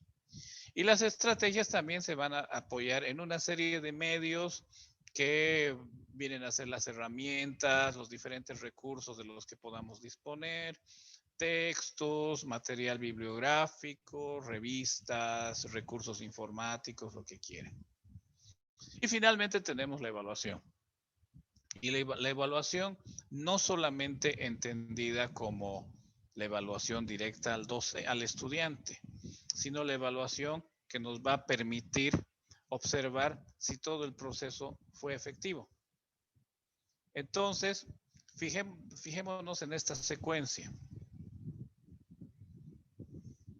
Estamos hablando de lo mismo que teníamos hace un momento, pero ya dentro de un esquema. Partimos de la forma de enseñanza, que eso nos plantea una serie de problemas. Para definir estos problemas nos planteamos objetivos. Los objetivos generan los contenidos que tenemos que desarrollar y estos contenidos normalmente incluyen sistema de conocimientos, sistema de habilidades y a la vez valores, ¿no? Los contenidos se van a ver apoyados con las estrategias, las técnicas y actividades que utilicemos en impartirlos, los medios que nos van a ayudar a aplicar estas estrategias y técnicas y la evaluación que llega como un elemento final, pero que a la vez la evaluación nos va a permitir que este esquema sea circular y que se retroalimente constantemente. Porque como les decía, la evaluación no solamente nos permite evaluar el aprovechamiento del estudiante, sino que nos permite evaluar si toda esta secuencia ha sido exitosa. Entonces, a partir de los resultados de esta evaluación, empezamos el ciclo de nuevo para volver a terminar nuevamente en un proceso evaluativo que así nos va a poder, en un cierto sentido, lograr una mejora continua. Y eso es lo que venimos a llamar a este esquema la transposición didáctica. Definiendo aquí brevemente lo que viene a ser teóricamente cada uno de estos elementos, los objetivos es importante que los tengamos claros para poder saber que la adquisición de conocimientos y habilidades que se logran, que se buscan adquirir para poder potenciar las diferentes destrezas y dentro de lo que vienen a ser nuestras tendencias más actuales, teniendo como eje al estudiante. Las estrategias, por su parte, son fundamentales en el proceso y deben estas ajustarse de la mejor manera a los modos de aprender de los alumnos. En cierta forma, todo esto ya lo hemos ido explicando al explicar la secuencia. El medio puede ser geográfico, económico, cultural. Su consideración tiene relevancia para el logro de los objetivos en una adecuada aplicación de las estrategias y contenidos. Y también en el medio intervienen también los medios, ¿no? Es decir, las herramientas, los recursos, los que contamos. Los contenidos nos permiten definir el proceso educativo para ver en qué medida podemos alcanzar los objetivos y la evaluación que nos ayuda a retroalimentar el proceso como ya les había mencionado. Entonces, de una manera más práctica, podemos ver que estos elementos precisamente nos ayudan a responder de una manera más clara y práctica a una serie de preguntas. Los objetivos son el para qué. ¿Para qué aplicamos un determinado proceso de enseñanza-aprendizaje? El contenido nos dice el qué. ¿Qué vamos a enseñar? Las estrategias, se me fue. Las estrategias nos hablan del cómo. El medio, ¿con qué? Bueno, la forma, cómo se organizaría, esto también muy relacionado con el medio. Y la evaluación, en qué medida logramos estos objetivos o este objetivo. Bien. Aquí voy a hacer un paréntesis muy breve. Vamos a hablar de los principios de la didáctica, pero estimados, es precisamente su primer trabajo. ¿Ok? Es un trabajo de investigación. Ustedes van a tener esta diapositiva dentro de sus recursos de la plataforma, así que van a poder tener acceso a esta diapositiva para saber qué conceptos tienen que desarrollar. De lo que se trata es que ustedes, como trabajo de investigación, desarrollen los principios de la didáctica, definiendo o detallando, mejor dicho, cada uno de estos conceptos que ven acá. Ese es su trabajo. Es relativamente sencillo. Entonces, de eso se trata. Al final de la clase vamos a ver cuáles son las características del trabajo. La verdad que el trabajo se explica por sí solo y como van a tener las diapositivas, van a poder recurrir y consultar a ellos si tienen alguna duda, pero siempre van a poder también recurrir a mí si tienen alguna duda concreta. Bien. Aquí tenemos un breve esquema de cómo es el proceso de enseñanza-aprendizaje, donde vemos que contiene una serie de características que a la vez están marcadas por leyes del propio proceso y que están determinados también por una serie de principios. Las leyes del proceso tendrían que ser objetivas, universales, determinantes, es decir, que tengan un efecto. Los principios basados en decisiones sociales y en las circunstancias. Y el conocer todo esto nos permite comprender, planear, diseñar, desarrollar e investigar científicamente todo este proceso de enseñanza-aprendizaje. Es más que todo una esquematización de todo lo que ya hemos ido viendo hasta este momento. Ahora, hablemos de los paradigmas. Los paradigmas educativos más clásicos, digamos, vendrían a ser, en este caso, el paradigma conductista, el cognitivo y el paradigma constructivista. Bien, seguramente han oído hablar de esto. Y lo que quiero decirles es que, en todo caso, el paradigma conductista es el que anda más relacionado con las tendencias más tradicionales de la educación, ¿no? Primero partamos diciendo qué es un paradigma. Es un término de origen griego, es una palabra griega que en realidad es paradigma, y esta significa modelo, patrón, ejemplo. Entonces, significa que es algo que nos sirve como patrón o como modelo para seguir una situación dada. Tenemos muchos ejemplos de paradigmas.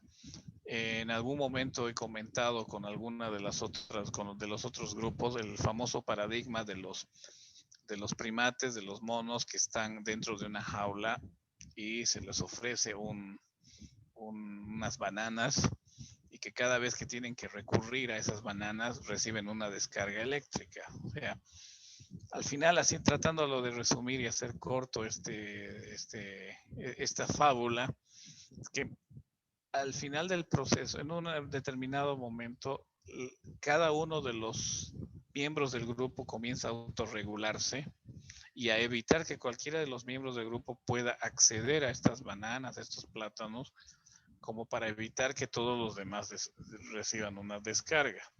Lo interesante es que dentro del proceso llega un momento en que todos los simios han sido cambiados y ninguno de los simios es el original. O sea que ninguno de ellos llegó a ver el momento en que cada uno de ellos llegaba y recibía una descarga. Pero a cada uno de ellos se le transmitió el paradigma de que nadie podía subir a sacar los plátanos porque era malo. ¿Ok?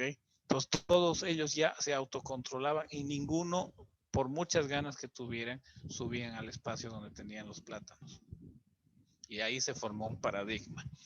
Y esta fábula de alguna manera nos muestra el lado oscuro de lo que vendría a ser un paradigma, porque nos quiere mostrar como que seguimos un conjunto de modelos o de patrones, a veces a ciegas, sin saber por qué. Es que es así como se hace, es que siempre ha sido así, más o menos, ¿no? Bajo esa misma visión es que uno reaccionaría y decir, no, ¿por qué haces esto? Bueno, es que así siempre se ha hecho. E incluso pensemos que hasta en las estructuras laborales, empresariales, muchas veces pasa eso, pero ¿por qué hacemos este proceso de esta manera? ¿Por qué no lo cambiamos? No, es que siempre ha sido así. ¿Pero por qué? No, es que así es lo correcto. Y eso no nos permite avanzar y mejorar. Eso en su lado oscuro, ¿no? Ahora, obviamente los paradigmas desde un punto de vista más neutral y más objetivo, digámosle, simplemente son patrones, modelos que nos guían de alguna manera en un determinado proceso. Entonces, ya entrando a lo que es educación misma, los paradigmas que tenemos con relación a la educación, los más clásicos en este caso, por un lado tenemos al conductismo, que les decía es el que está más ligado al esquema tradicional de la educación. En resumen, el conductismo está muy relacionado con lo que es la observación de la conducta. Entonces, el aprendizaje de acuerdo al conductismo ocurre cuando hay algún cambio que es observable en el comportamiento del estudiante en este caso, ¿no? Entonces, este aprendizaje es observable y es medible en la medida en que al aplicar un estímulo, el estudiante da una respuesta. Entonces, está basado principalmente en la conducta y en la relación estímulo-respuesta que hay, digamos, en este caso, entre el docente y el estudiante. Si se dan cuenta, es un modelo que nos plantea de alguna manera un proceso relativamente mecánico, ¿verdad? Luego tenemos el paradigma cognitivo. El paradigma cognitivo está basado, habla de que el aprendizaje está basado en el desarrollo de procesos cognitivos, es decir, en el desarrollo del conocimiento. Dicho así, lo que estamos diciendo con el cognitivismo es que las personas son capaces de organizar el conocimiento, filtrar, generar categorías, clasificar y evaluar toda la información que les ingresa y generando de esa manera un proceso cognitivo. Y esto también basado en la propia experiencia previa que les permite a su vez generar una representación de lo que están recibiendo, una representación del mundo. Entonces,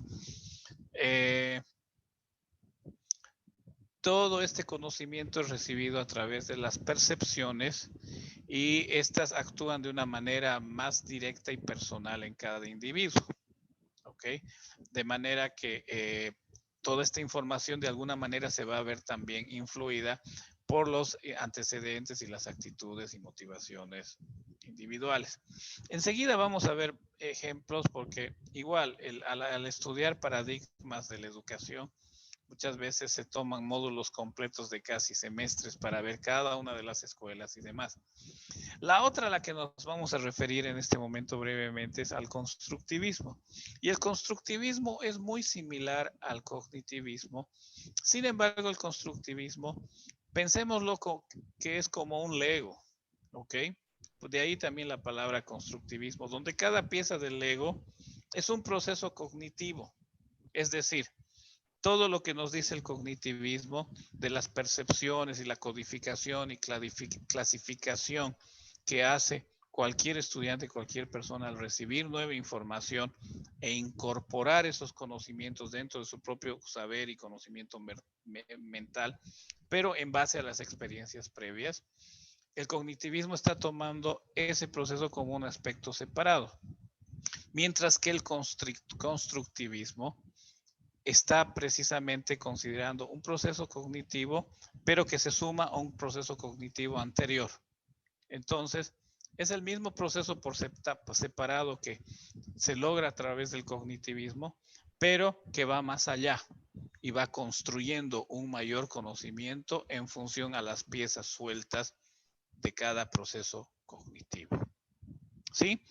Voy a poner un ejemplo acá y ya casi estamos sobre la hora. Qué barbaridad cómo se nos ha ido el tiempo. Creo que hemos empezado un poquito tarde. Pero bien, entonces, ¿qué actividades más o menos se enmarcan dentro del conductismo? Tenemos, por ejemplo, hablando de la conducta, estímulo y reacción. Los programas computacionales educativos en base a estímulos presentados en pantalla, ¿no? Que es parte de casi un entrenamiento, un logro de destreza, es decir, apretar un botón, utilizar el cursor, seguir a cierta pestaña y en base a eso vamos a ir recibiendo una serie de resultados. O sea, no hay un mayor raciocinio, es un proceso más automático, pero que para ese tipo de actividades nos resultan útiles, ¿verdad? Entonces, otro ejemplo que tenemos acá, perdón, no les he pasado la otra diapositiva. Estamos acá. Otro ejemplo que tenemos es, por ejemplo, una recitación. O el ejemplo que les ponía cuando estamos hablando de una exposición de la historia. Hablar de fechas, hablar de nombres, hablar de personajes. Entonces, es un proceso conductivo porque está más que todo vinculado al estímulo y la reacción. O las tablas de multiplicar, que si se dan cuenta también muchos de estos procesos están muy vinculados al uso de la memoria. Es un proceso memorístico. Pensemos también en recordar los componentes de una categoría. A ver, no sé quién de ustedes está vinculado a áreas más científicas y técnicas como la química, por ejemplo. Recordarán cómo era el proceso de aprender las tablas periódicas de los elementos, las tablas de valencias, también es parte de ese proceso, ¿sí? En el cognitivismo tenemos como actividades de ejemplo cuando un niño, por ejemplo, comienza a manipular objetos dentro del aula, sobre todo niños pequeños, ¿no? Entonces empieza a diferenciarlos por su forma, por el color, por diferentes cosas, el uso que le pueda dar, etcétera. O también cuando en una clase se aprende a aplicar problemas matemáticos. Fíjense que el aprender las tablas de multiplicar es una actividad casi de memoria y automatizada, mientras que al aplicar problemas matemáticos ya estamos yendo más allá de simplemente aplicar una fórmula aritmética, lo que estamos empezando a utilizar nuestro raciocinio y en base a nuestra propia experiencia aplicar esa información nueva. Y en el constructivismo tenemos a la clase como un espacio de interrelación entre la teoría, la reflexión y la acción. O sea, aquí ya hay un mayor aporte. Acá ya tenemos una mayor reflexión, un mayor análisis.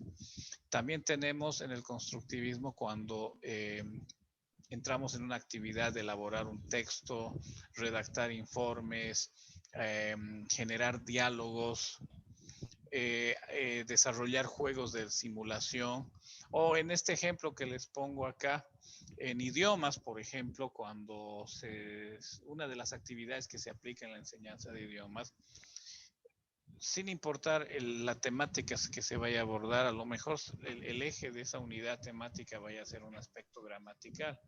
Sin embargo, siempre se le plantea como una actividad de calentamiento al estudiante describir una imagen y decir que ve ahí, obviamente como una manera de practicar el idioma, pero a la vez de desarrollar su pensamiento crítico, porque no solamente se le dice, ¿qué ve ahí? Un gato, ¿no? ¿Y qué hace el gato? Está delante de un auto. No, no es solamente eso, o sea, de lo que se espera es que el estudiante sea capaz de describir situaciones.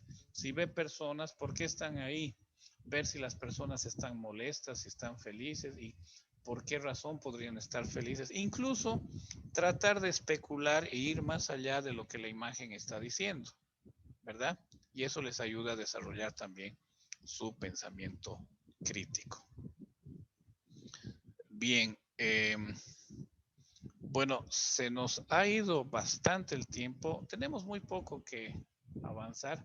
Voy a robarme unos cuantos minutos de nuestro próximo módulo para avanzar esta parte. Es poco lo que nos queda. Y sin embargo, quería aclarar un poco los aspectos relacionados al trabajo. Aquí tienen los lineamientos para poder hacer lo que ya les había mencionado, desarrollar precisamente estos principios didácticos. Están dentro de los recursos que ustedes cuentan dentro de la plataforma, textos de apoyo, la guía básica del docente y demás. Ahí van a encontrar esta información. Si no, también la pueden buscar en internet, pero sobre todo todos los recursos están disponibles en la plataforma. Entonces ustedes tienen que hacer una descripción de todo esto.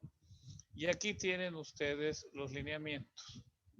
No lo voy a leer en detalle, pero por ejemplo está el formato del trabajo, cómo deben presentarlo, el título, el autor, la letra, el tamaño. Por favor, no excedan las 2 páginas, es mejor y es parte de la evaluación también. Y una recomendación clave para mí. Por favor, sus trabajos, en este caso va a ser un documento, así que no van a haber más alternativas que presenten su trabajo, ya sea en PDF o en Word, porque a veces se me ha presentado la situación que algunos de ustedes en grupos anteriores me han presentado en una aplicación o un software súper desarrollado, qué sé yo, pero que yo no he sido capaz de poderlo abrir en mi computador. Entonces implica que al final me tengo que poner en contacto con el estudiante, pedirle que lo vuelva a subir.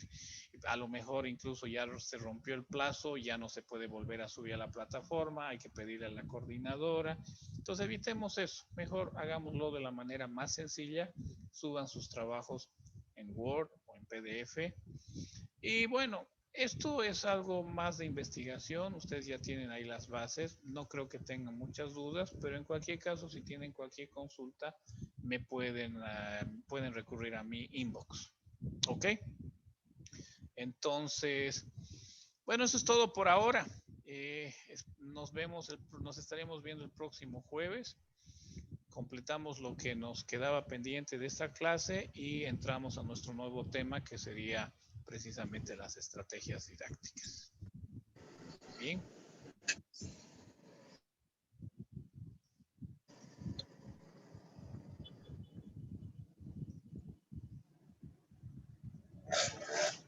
Gracias, muchas gracias, licenciado Eric. Gracias a todos por participar, por estar presentes en la clase.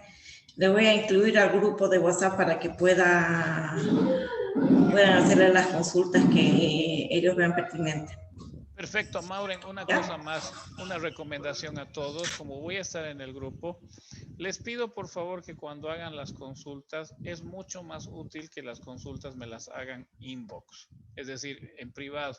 ¿Por qué? Porque a veces las dudas de un estudiante puede llegar a confundir al estudiante que la tenía clara. Entonces prefiero que cada una de las dudas se individualice y me consulten individualmente. Porque después se abre un foro totalmente confuso donde al final terminamos cambiando de tema y ya nadie sabe de lo que estamos hablando. ¿Ok? Les encargo. Claro que sí, licenciado. Muchas gracias y buenas noches. Buenas noches a todos. Hasta el jueves. Buenas noches, licenciado. Buenas noches, licenciado. Buenas noches, compañeros. Buenas noches a todos. Buenas noches, licenciado. Buenas noches. Chao.